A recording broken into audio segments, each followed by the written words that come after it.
E agora, como autor do requerimento de convite ao juiz Silvio Rocha, o deputado Paulo Teixeira. Bom, eu quero cumprimentar o deputado Danilo Forte, deputado João Campos, os juízes Roberto Veloso, juiz-presidente da JUF, Silvio Rocha, juiz da 10ª Vara Criminal do Tribunal Regional de São Paulo, Tribunal Federal de São Paulo, está errado ali na a designação dele, e o juiz Sérgio Moro, de Curitiba. Eu quero dialogar com o juiz Sérgio Moro. Primeiro dizer, doutor Sérgio Moro, que Vossa Excelência aqui falou da importância do combate à corrupção. E nós, nessa casa, temos um enorme compromisso com o combate à corrupção, porque aprovamos legislações importantes, como a Lei Anticorrupção, a Lei de Combate às Organizações Criminosas, onde estão os instrumentos que a Justiça Brasileira está trabalhando hoje. Agora, nós queremos um combate à corrupção republicano, dentro da democracia, respeitoso da Constituição. Vossa Excelência falou do abuso de autoridade. Nós não queremos inibir os juízes, mas nós queremos evitar que os juízes façam política partidária, façam política na sua ação jurisdicional no sentido mais, digamos assim, partidário possível. O juiz pode se fazer política, ele pode se afastar da justiça e se candidatar. O Flávio Dino foi um caso de um juiz que se afastou, se candidatou e hoje exerce o caso de governador. Mas o abuso de autoridade é para inibir a atuação político-partidária. Por exemplo, Vossa Excelência quebrou o sigilo telefônico da presidenta Dilma Rousseff numa conversa com, então, o ex-presidente Lula. O ministro Teori Zavascki considerou ilegal aquela quebra do sigilo telefônico. Vossa Excelência não tinha competência, porque a competência era do Supremo, e a interceptação telefônica já estava fora do término da interceptação telefônica, e o vazamento foi legal. E o ministro entendeu ilegais aquelas atitudes. O que eu pergunto para Vossa Excelência, num contexto de um golpe parlamentar, estava querendo contribuir para a derrubada da presidente Dilma Rousseff? Vamos se prender ao objeto do... Não, eu estou discutindo abuso de autoridade. Nós temos um objeto da audiência. Abuso de autoridade. Calma, Padanei. Eu estou discutindo abuso de autoridade aqui. Vamos se prender ao... O segundo tema é imparcialidade. O tema é juízo de garantias. Em primeiro lugar, o juiz Silvio Rocha disse que em São Paulo já há o juiz de garantias. Então, há essa experiência no Brasil do juiz de garantias. E o objetivo do juiz de garantias é garantir a imparcialidade do juiz. Todos têm direito a um juiz imparcial, um juiz que não tenha um viés. Eu volto a um caso específico. Vossa Excelência determinou a condução coercitiva do ex-presidente Lula quando ele não tinha se negado a depor em nenhum juízo no Brasil.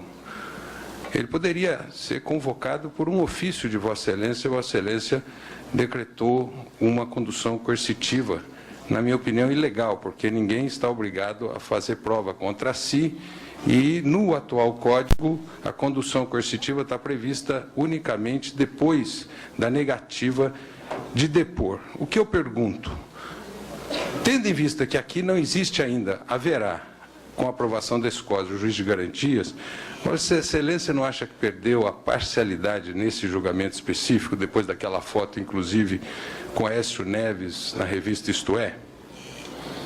A terceira pergunta que eu quero fazer ao senhor é o seguinte: nós precisamos combater a corrupção no Brasil, combater o erro, combater a corrupção empresarial. Como é que os países de primeiro mundo combatem a corrupção empresarial? Eles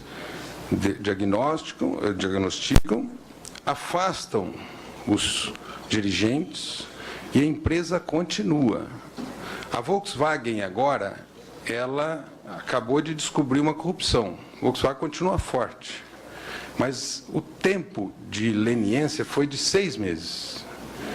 Nós estamos aqui com 3 anos. O que eu queria perguntar: se uma pessoa dirige bêbada, o guarda, ele vai retirar aquela pessoa da direção, puni-la, ou vai punir o carro? Porque nós estamos vivendo uma situação em que nós estamos perdendo muitos empregos no Brasil. O que eu pergunto, o tempo de leniência não é muito grande? Eu estou aqui com um artigo do economista João Sixo, que ele diz que a Lava Jato é responsável por 2 a 2,5 pontos percentuais da queda do PIB. Nós não teríamos que ter uma rápida solução e a empresa continuar, preservar uma empresa de engenharia e retirar os ladrões, os bandidos, aqueles que cometeram o ilícito. E, por último, perguntar a Vossa Excelência. Eu tive a oportunidade, semana passada, de participar de uma audiência com Vossa Excelência. E, no caminho da audiência, eu soube da condução coercitiva de um jornalista. E eu perguntei ao senhor, o senhor que determinou essa ordem, o senhor disse que sim. Eu disse, olha, o jornalista tem a garantia do segredo da fonte. Não há uma violação constitucional. O que eu termino colocando aqui, doutor Sérgio Moro, é que nós queremos o combate à Constituição, à corrupção, mas não aceitamos a corrupção da Constituição. Nós estamos num momento que, e muitos desses exemplos, como o senhor disse, são da Europa Ocidental, que tem tradição democrática maior que a nossa. E nós queremos consolidar a nossa tradição democrática e não retroagir nessa tradição. E é por isso que eu faço essas perguntas sobre abuso de autoridade, imparcialidade do juiz de garantias, combate à corrupção, preservação de empregos e leniência. Obrigado, deputado Paulo Teixeira. Com a palavra, 5 minutos, deputado Valdir Damuso. Senhor presidente, senhores convidados, outro dia conversando com colegas do mundo jurídico, né, surgiu em tom de blague uma afirmação, mas é aquela blague que tem o fundo da verdade por trás. Né? Olha, à luz do que se passa hoje no Brasil, em particular na capital do Paraná, eu não sei se estou ensinando o direito penal corretamente aos meus alunos, porque parece que há um direito em vigor construído na República de Curitiba e aquilo que eu ensino aos meus alunos, eu não sei mais se eu estou ensinando certo. Então, essa perplexidade, ela é geral. E é por isso que eu saúdo aqui o juiz Silvio Rocha, né, que o juiz Silvio Rocha ainda é o juiz que me lembra a expressão "há juiz em Berlim". O juiz Silvio Rocha é o juiz, é um dos muitos juízes que tem apego à Constituição, tem apego ao ordenamento jurídico, tem apego e respeita os direitos e garantias fundamentais. Muitas das questões estão sendo formuladas aqui. Pô, presidente, eu faço assim. Tem outra aí atrás querendo interferir, eu não estou deixando não estou ele querendo interferir, não. Eu quero fazer uma questão de ordem, presidente. Deixa ele terminar a palavra Deixa eu dele. terminar, por favor. Ele tem o direito à palavra dele. E quero aqui garantir a minha liberdade como parlamentar de me manifestar livremente, que está assegurado na Constituição. Sem censura. Exatamente. Então, o que se percebe hoje é um laboratório punitivista, né?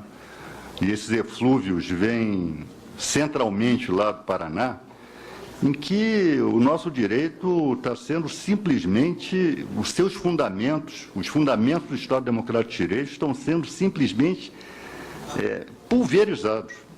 pulverizados, em nome de um chamado bem maior, e essa expressão bem maior era muito utilizada nas câmaras de tortura do DOI-CODE, né? E com isso se solapa o direito. Então, eu gostaria aqui de formular algumas perguntas ao doutor Silvio Rocha, né?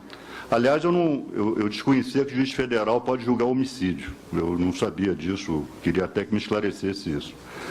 Mas exatamente sobre homicídios, doutor Silvio Rocha, você é magistrado, enfim. A taxa de homicídios apurada no Brasil é baixíssima. As nossas penitenciárias estão superlotadas por pessoas que não praticaram crimes violentos. Salvo engano meu, o percentual por furto, que é de 14%, e o percentual de reclusos por homicídio, o percentual de furtos ultrapassa. Por que, na sua opinião, né, há tanto apego ao chamado combate a determinado tipo de ilícito em relação a homicídios, né, simplesmente se deixa para lá? que, aliás, me parece ser uma preocupação de pessoas que estão aqui nessa audiência pública hoje. Outra coisa, doutor Silvio Rocha, o verbo combater. Quando eu leio a Constituição e leio a discriminação de competências do Poder Judiciário, da magistratura, eu não encontro em nenhum dispositivo legal o verbo combater. Combater isso, combater aquilo, combater corrupção, combater... Né? Me parece que combater ilícito é papel, né, da polícia, né? E não exatamente de juiz ou de membro do Ministério Público. Eu gostaria que Vossa Excelência comentasse isso, que hoje nós vivemos também a época de juízes e celebridades, né, e que vieram aqui para limpar o país, né, para salvar o Brasil, salvar a política brasileira, etc. Eu gostaria que Vossa Excelência comentasse isso, se é papel do juiz combater alguma coisa, do ponto de vista estritamente legal e constitucional. Outra coisa, outra questão, doutor Silvio Rocha, na sua opinião, direito penal por si só resolve problemas de corrupção? Só é com direito penal que nós combatemos corrupção ou qualquer ilícito parecido? Outra questão, doutor Silvio Rocha, como, na sua opinião, né, já que nós estamos tratando aqui de reforma do Código de Processo Penal, mas algumas práticas já são adotadas, independentemente de aqui se aprovar ou não, né? Foi dito aqui que não existe juiz de instrução no Brasil. No Paraná existe. No Paraná, na prática, ilegalmente, né, o juiz exerce coleta de provas, interfere nas investigações, que é algo que está se propugnando que a lei faça, mas já se faz antes. Concluindo. De nós, estou concluindo. Então, eu gostaria de saber de Vossa Excelência, o que eu aprendi na faculdade é que, e repito, aí faço coro com meus colegas que não sabem mais se o que aprenderam está em vigor ou não à luz do direito lá do Paraná. Condução coercitiva. O que eu aprendi é que tem que haver uma prévia intimação, né, em caso não seja atendida, aí sim é a antiga e famosa condução debaixo de vara.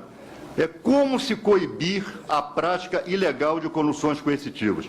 Eu gostaria, em respeito ao doutor Sérgio Moro, estou terminando, vou endereçar duas perguntinhas a ele. Por que, né, complementando uma pergunta aqui do deputado Paulo Teixeira, o juiz Sérgio Moro pediu desculpas ao Supremo no episódio dos grampos, né? Dos grampos lá que envolveram o ex-presidente Lula e a ex-presidente Dilma. E quero saber também, uma curiosidade, se o juiz Sérgio Moro participou de um laboratório de interpretação com o ator Marcelo Serrado para o filme A Lei é para Todos. Obrigado, deputado Vadir da Música. Questão de ordem, deputado Paulo René Avelino. Senhor presidente, eu entendo que os convidados para uma audiência pública, seja de uma comissão especial, seja outra qualquer comissão, eles devem ter um tipo de tratamento que não lhe faltem o respeito. O que se percebe aqui, pela fala dos dois deputados que me antecederam, é que eles fogem do regimento interno da Câmara dos Deputados, de acordo com o artigo 256, parágrafo 5º, que diz: os deputados inscritos para interpelar o expositor poderão fazê-lo estritamente sobre o assunto da exposição pelo prazo de 3 minutos, tendo o interpelado igual tempo para responder, facultadas a réplica e a tréplica pelo mesmo prazo, vedado ao orador interpelar qualquer dos presentes. Portanto, o que eu percebo é uma tentativa de criar algum tipo de constrangimento a um dos convidados para esta sessão. Eu entendo que o juiz Sérgio Moro não precisa da defesa de quem quer que seja aqui, muito menos minha. O que eu estou querendo aqui colocar a ordem é exatamente o cumprimento do regimento interno, para que nós possamos dar sequência à nossa a nossa sessão. Agradeço. Portanto, Vossa Excelência faça cumprir o regimento daqui em diante. Eu agradeço a sua interpelação, deputado Paulinho Avelino. Agora, não me cabe censurar um colega parlamentar. Então, na argumentação das suas perguntas e seus questionamentos, cabe aí, o parlamentar ter o senso crítico que não pode, nessa casa, admitirá nenhum tipo de agressão. Com a palavra, Eduardo Bolsonaro, por 5 minutos. Senhor presidente, satisfação ver de novo aqui, juízes aqui do posto, doutor Roberto Veloso, Silvio Rocha, Sérgio Moro, e penso que só se incomoda de juiz prender vagabundo quem corre junto com vagabundo. Então, meu pensamento inicialmente é esse, e parabenizo mais uma vez pela coragem dos juízes de estarem aqui no covil dos leões, sem medo de enfrentar frente a frente determinadas alfinetadas. São muito bem-vindos para engrandecer aqui o debate com relação ao Código de Processo Penal.